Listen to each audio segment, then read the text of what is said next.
The year is finally over, and I'm going to look back at all the games I reviewed, and I'm going to pick the top 10 that I enjoyed the most. This year it was easy to pick number 1, but the rest I had a hard time figuring out where to put them. I did such a range of games that I really had to rethink everything I did in them and sort them properly. I only review Nintendo Switch games, and I tend to do mostly third-party unknown games, but I will occasionally do first-party or more popular games as well. Most of these games in this list you will have heard of, but there are a couple here that you might not be familiar with. Now, just like my worst list, I took a look at my super review of 20 games, and I picked only one from that list. And once again, I'm just going to put it at number 11, because it seemed right that's where I put it in the worst list. Now, just to remind you, this is a list of games that I reviewed this year. If a game isn't here that you think it should be, maybe I didn't review it, or I don't agree with you. It is just my opinion. So with that said, number 10! Gone Home. This very creepy game with no actual scares is very interesting to play. It has you go from room to room in this mansion looking for clues where your sister and your family have gone. It's not a very long game, but I did enjoy exploring this ridiculously large house and solving the mystery. You're playing as a woman who has come back to her family home to find it empty, with only a letter from her sister telling her not to come look for her or figure out why she left. So of course you instantly disrespect her letter and spend the rest of the game piecing together what happened in the home to make it empty. Seriously, what if they actually made an ending where you could just put your bags down, go to your bedroom, and go to sleep? It would pop up with an achievement like, respect your sister's wishes ending. Number 9. Battleship. This could have been a really boring game. If you play Battleship the way it's supposed to be played, it does kind of get dull fast. However, they decided to change up the rules of Battleship by giving you different characters with powers that you could do more damage on the board. I also liked how they had different board configurations, and even the online worked better than I expected. The game is way more enjoyable than you might believe. The different characters you play as have different powerful attacks, so you can pick a character that more fits your playstyle. Some of them at high enough points can fire a torpedo, which will keep going in a line until it finds a ship, or it might just have them doing a random bombing attack. Depending on how powerful the attack is, the more points it's going to take to do it. You get 2 points per round, and you also get 1 point every time one of your ships is hit. It really helps even out the games, since you can do a really powerful attack if you get bombarded in a previous round. Number 8. Aviary Attorney. The concept behind this is that what if we took the gameplay of Ace Attorney, but instead of people we use birds and other animals? You're going to spend more time searching for clues than being in court or discussing a case. And it's too bad, I really enjoyed the court parts. The art style is really detailed and the game has a good sense of humor.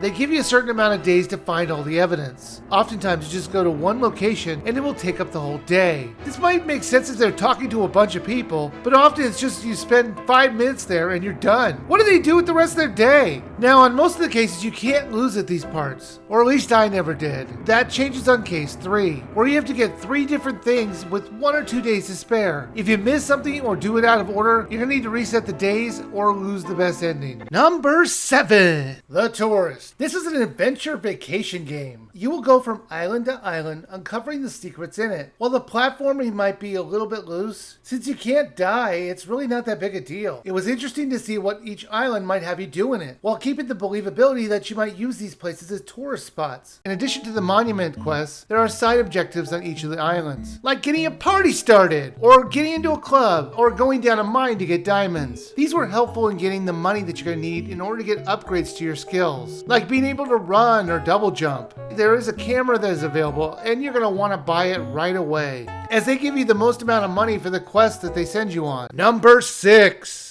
Paper Mario: The Origami King. This title was part boring puzzle game and part great RPG. Luckily, the story and level designs made getting through the dull fighting sequences worth it. I really enjoyed each of these chapters in this game. You never knew where the story was going. I loved all the secrets you could find, as well as the places you could explore and interact with. Well, like I mentioned, I really disliked the puzzle battles. And if they just had normal RPG mechanics, I think it could have really been in contention for number 1 on this list. However, since it did have that puzzle battle system, that alone pushes it up to number 6 on this list. You move around the world trying to destroy the streamers that have wrapped around the castle. You'll have to explore all over the map to find and destroy them all. When you do this, it's actually quite fun. Mainly because with the exception of the first and final area, you never knew what was going to happen. Like for example, the second streamer has you filling a lake, then you go whitewater rafting, ending in the worst place theme park I've ever seen. Now I really love the overworld in this. I really enjoyed it when they would have us battle enemies without making us do the dull puzzle battles. I kept saying to myself, this should have been the whole game. Have battles on the overworld. Forget about the puzzle battles. This could have worked way better, and you could have had a lot of clever mechanics in this. Number 5. Clubhouse Games, 51 Worldwide Classics. Now, there were 51 games in this collection, and most of them were just okay. But overall, it was a great package. There was an excellent selection to pick from, so anyone could find a game that they would have enjoyed as a kid, or something they might find fun at a party setting. It had games I've never even heard of, and the tutorials were done so well. It was easy to understand how to play these games, and it was just a good collection. Solitaire was kind of a chore to do in dock mode, since it had a very slow cursor. Billiards didn't have a power meter, so I had to guess how much power I was putting into a shot. Texas Hold'em was not unlimited, so don't expect to go all in anytime you want. Like I said, these are just like more quality of life problems. They're not deal breakers, they're just more annoying.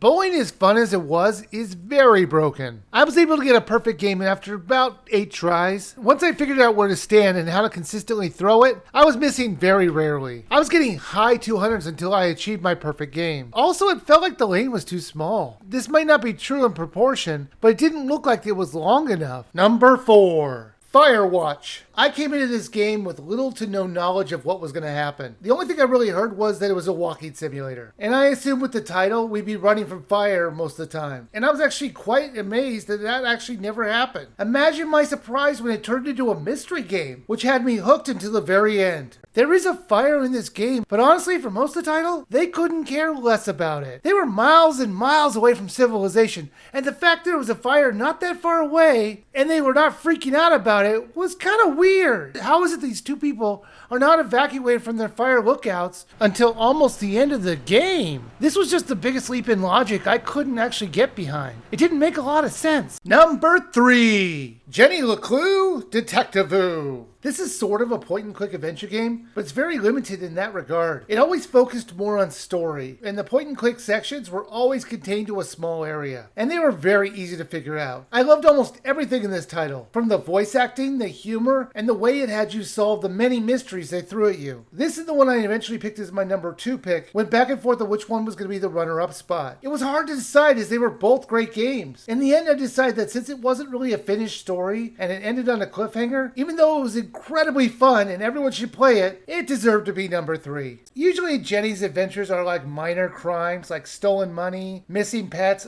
or something really small time, as you would expect a children's book series would handle. The publisher wants the author to kill off one of the residents of the town, and the author just doesn't want to do it. The story is about him trying to make his publisher happy while keeping the story in the same vein as his previous works. He's very entertaining throughout the whole adventure. He likes to narrate what Jenny's thinking, or at least what he hopes she's thinking, as she often goes against his wishes. Kind of like two sides of a writer's mind. The one side that needs to keep things exciting, and the other one that wants to keep Jenny's world safe and somewhat boring. Number 2.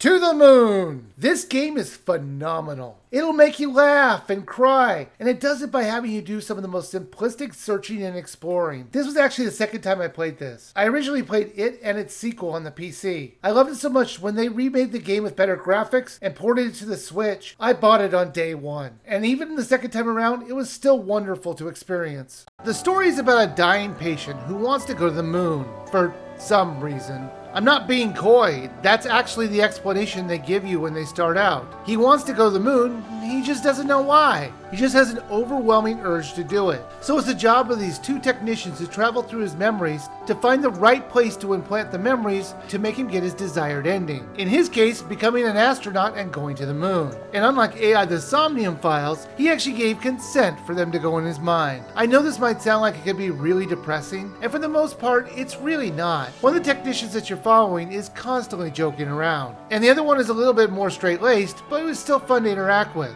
Number 1. Animal Crossing New Horizon. This one was pretty obvious. I have over 100 hours into this game, and my sons have more. I liked how they had us making our own town from scratch, and making it so we could remake the town any way we want. But the game is far from perfect, of course. It feels like we're just visitors on the first person who plays the game's island. There's no reason they couldn't just let everyone have an equal footing. And there are a lot of other little issues, but that doesn't stop it from being just as fun as the previous games in the series. And it was an easy pick for my #1 favorite game I reviewed this year. One of the worst parts about this was the reliance on player one. For some reason, Nintendo has decided that the first player who plays the game has more control over the island than everyone else. So they're basically the mayor without actually saying it. The other players can't experience everything the first player can. It always acts like it's their island and everyone else is just a guest. There are events that only the first player will get to see. And this is unacceptable. They made it so you can only have one island per Switch, and that's fine for me. But you need to let everyone have equal footing. If you're not going to do that, give us the option to have separate islands. I loved watching the opening fire pit get together for the first player, and I assumed we'd get the same thing as a welcome to the island. But nope. They said, welcome, here's a tent and a phone, have a nice life. We ran into the problem that the second player and third player ended up playing way more than the first. In fact, the first player doesn't even play anymore. If we want to build a bridge on our island, we have to log into them and then do it. Why? This makes no sense! That's it! My top 10 favorite games that I reviewed this year. As 2020 has come to a close, I want to thank everyone who's watched our videos over the years. And as I start up my 13th year of doing this, and over 1,000 videos, I want to tell you how much I appreciate everyone who watches these. We do this for fun, and it's nice to see people who like what we do. I hope everyone has a safe and happy new year. And once again, thank you everyone for watching.